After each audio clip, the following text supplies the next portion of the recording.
imagine that change room must be pretty disappointing. That's real gut punch, that one. Yeah, disappointed, obviously. Particularly when it happened so late. But it's part of the pain of football, and when things happen under those circumstances, you just got to take it. But can't fault players' effort or their commitment today. It was always going to be a tough game anyway. Wolves here, and we just couldn't hold out. Obviously, key players missing, but you were visibly frustrated in touchline periods during the entire game. Really, what about the performance frustrated you most today?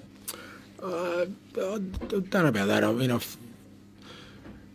the first half, I just felt we started well, but I just felt we could have been a little bit more positive and just be a little bit more aggressive, particularly with the ball. And I've got to temper that with the fact that we made so many changes, and we're not going to get the same sort of fluency when particularly when three of your back four, virtually starting for the first time, and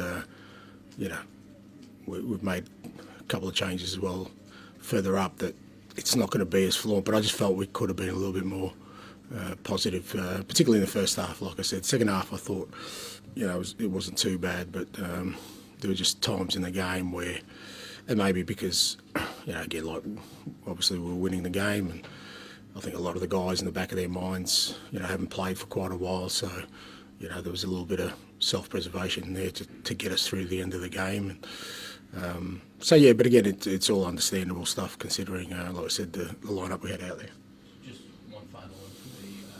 For the overwhelming majority of the game, Ben Davis and Eric Dyer did a really great job with the limited game time they've had this season. What can you say about their performances and kind of what their attitude as well, of always being available when called upon? Yeah, no, like I said, I think both of them and Emerson, and even for guys like Brennan and Pierre who haven't really started a lot of games, we had a pretty settled lineup. But like I said, particularly those two guys coming in, I thought their commitment, their endeavour to play our way was there for the whole game, and they held out in the end. I mean, I think that you could see they were feeling it towards the end, but they didn't let their performance levels drop.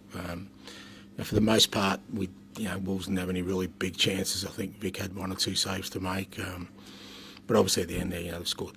Especially the first goal was a really good goal, and I think we probably ran out a bit of steam in sort of the last few minutes. But again, Wolves kind of, particularly the crowd behind them, were able to lift.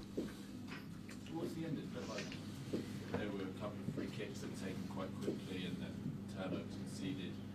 Did that frustrate you, or is that just how you want to play and that's the risk you take? Yeah, no, it didn't frustrate me at all. No, it's just part of our football. From my perspective, that wasn't kind of the stuff that, like I said, I just felt there were times, especially in the first half, where we had real good control of the game, where I just felt we could have been a little bit more positive with our play. Are there any positives you can take from today? Well, I've already said, I think, the character, the commitment. I mean, I don't dismiss that. There's a massive effort going on out there against a strong opponent here, particularly here at home. And, like I said, guys have played their first game of the year. You're changing three out of a back four. So it's fairly disruptive, especially when guys haven't played at all. So there's a lot of positives to take out of it, from the fact that, they'll be better for the experience, they'll be stronger, they've got a match under their belt. So there's plenty of positives. First goal for Brendan Johnson, that give him some confidence? Yeah, I hope so. I mean, it's not just the measure, and he's one of the ones I think he could have been a little bit more positive for us in the first half. But again, Brendan's not really had a clean run at it. He's kind of had a real disrupted sort of beginning of his career with us, and I think the more we get him into these situations, I think there's definitely goals in him. There's more of a goal threat in him, and but again, you could see at the end he sort of ran out of legs because he just hasn't played a lot of football since the start of the year. Okay, thank you. Thank you.